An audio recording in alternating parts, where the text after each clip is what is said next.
Hello and welcome back to the Community Education Series, How to Support Your Loved One Who Has Been Impacted by Addiction. My name is Stephen Hall, and today we're going to go over what is enabling versus helping. When we're helping support families of the residents at Together We Can, we're often met with somebody who is looked at as the enabler. The one thing to remember with enabling is it's not something to make you feel guilty.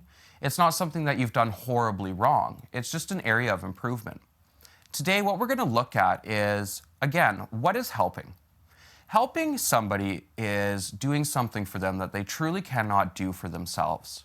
If you have somebody who is struggling with mental health and maybe they are not able to clean up their house right now because they're in a depressive episode, it's important that you can show support, and yes, you can go over there and help clean up the house. Maybe you do the dishes, things of that nature.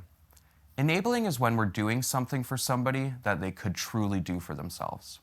We're going to go a level deeper with that when it comes to addiction.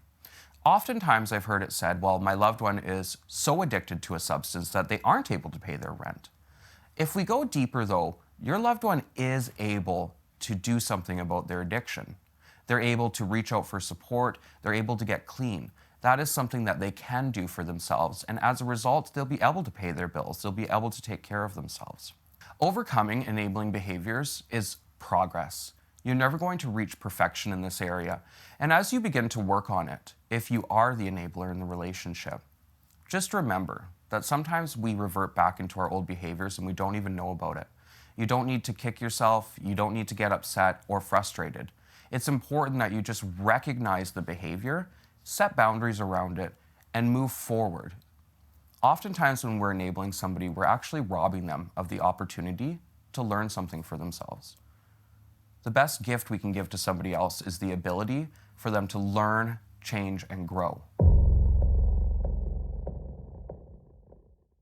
Thank you for joining us for another episode of the Community Education Series. We're super happy that you've joined us and are learning more about how to support somebody who has been impacted by addiction.